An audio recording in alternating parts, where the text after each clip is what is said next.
कहानी शुरू होती है रेमी नाम के एक आदमी से जो बहुत अच्छा पेंटर था। अपनी बीवी और बच्चों के साथ बहुत अच्छी जिंदगी गुजार रहा था। एक दिन इसने देखा जब वो अपने बच्चों के साथ खेल रहा था कि वो अपनी कुर्सी के अंदर धंसता जा रहा है, यानी जैसे कोई चीज उसे अपनी तरफ खींच रही हो। मगर वो फौरन से खड़ा तो हो जाता है, लेकिन ये अजीब चीज वो काफी देर तक सोचता रहता है। उस दिन के बाद उसके साथ अजीब अजीब चीजें होने लगी, जैसे वो कभी सोफे के अंदर धंसने लगता तो कभी बेड के अंदर। मगर उसको इन सब बातों के बारे में कुछ भी समझ नहीं आ रहा था कि उसके साथ क्या हो रहा है। वो इस चीज के बारे में काफी ज्यादा सोचता है। एक दिन वो स्टूडियो में जहाँ पर वो पेंटिंग करता था अपने बच्चों के साथ था। उधर वो काम करते हुए पानी का टैप बंद करना भूल गया, जिससे उसका सारा स्टूडियो पानी से भर जाता है। उसकी छोटी सी गलती की वजह से उसका सारा स्टूडियो बर्बाद हो गया था। वहाँ पर जब वो अपने कुछ पेंटिंग्स को बचाने की कोशिश भी करता है, मगर जैसे ही ये पेंटिंग्स लेने जाता है वो जमीन के अंदर धंसने लगता है। मगर इस बार वो बाहर नहीं आया था बचकर, वो किसी और दूसरी दुनिया के तालाब में पहुंच चुका था, जहां एक नहीं दो नहीं बल्कि 3 सूरज थे। वहां पर वो कुछ जंगली लोगों को भी देखता है, मगर अगले ही पल उसको कोई पानी से खींच लेता है। अब वो वापस अपनी दुनिया में आ गया था,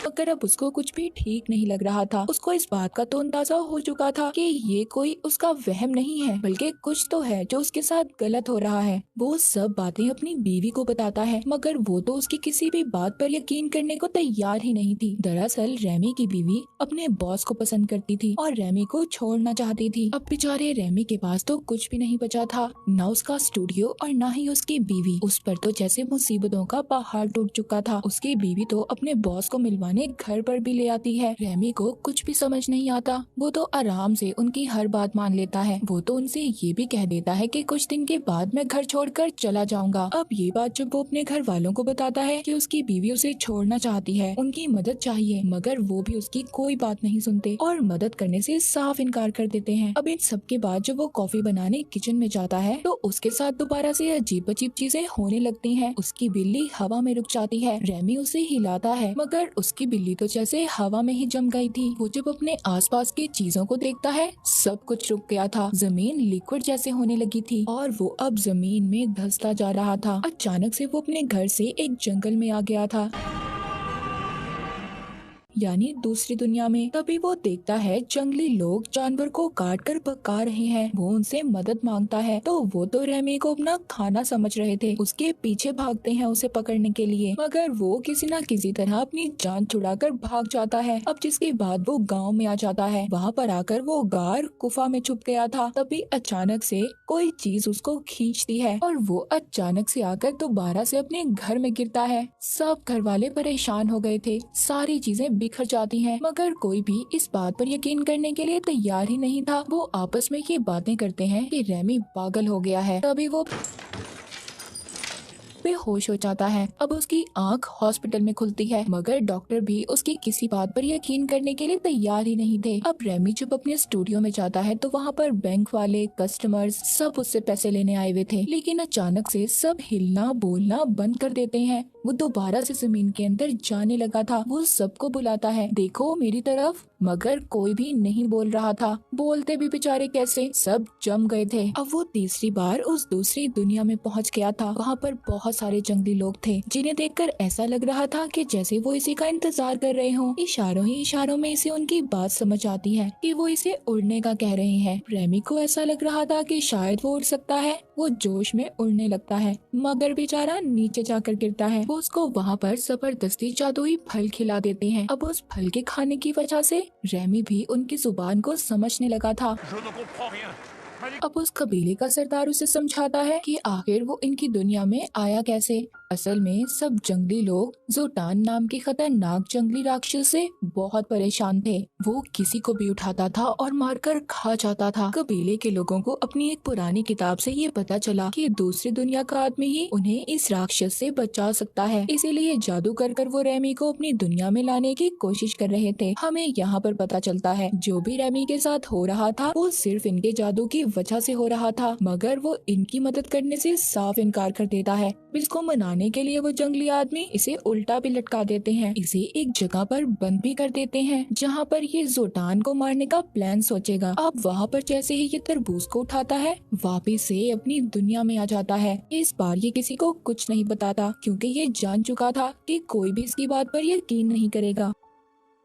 वो Il peut pas y avoir deux fois la même panne, hein, parce que le téléphone est sur la montre. Library जाकर गूगल से भी सर्च करता है, मगर कोई फायदा नहीं था, उसे कुछ भी नहीं मिलता। अब ये सबसे तंग आकर ताकत की चीजें लेना शुरू कर देता है कि ये जोटान राक्षस को हरा सके, क्योंकि ये जानता था ऐसे तो कबीले वाले इसे नहीं छोड़ेंगे। अब वो दोबारा से कबीले के जंगली लोगों के पास पहुंच चुका था। वहाँ पर वो लोग उसको तलवार देते हैं और पूछते हैं, कहते हैं हम जोटान से कैसे बचेंगे। वो कहता है तुम्हें अपना गांव बदलना होगा, ऐसा करते हुए मैं तुम्हारी मदद करूंगा। मगर उन लोगों का ये मानना था अगर उन्होंने गांव को छोड़ा तो उन पर बिजली गिर जाएगी और सब लोग मर जाएंगे। रेमी खुद उन्हें पहले गांव से बाहर आकर दिखाता है, उसे कुछ नहीं होता। अब देखते ही देखते सभी कबीले के लोग उसके पीछे चलने लगते हैं। रास्ते में जोटान के दो आदमी उन्हें तंग करते हैं, मगर रेमी बहुत ही बहादुरी से उनका मुकाबला करता है और वहाँ पर एक को तो मार भी देता है। जिसके बाद कबीले के सभी लोग अब उसे अपना सरदार मानने लगे थे। वो वापिस से अपनी दुनिया में आकर लड़ाई करने के नए नए तरीके ढूंढने लगा कि कैसे हम अपने दुश्मन को हरा सकते हैं। जिसके बाद वो कबीले वालों के पास जाकर उन्हें भी ये सब बताता है। उनके अंदर एक जज्बा पैदा करता है कि कैसे वो अपने प्यारों की हिफाजत कर सकते हैं।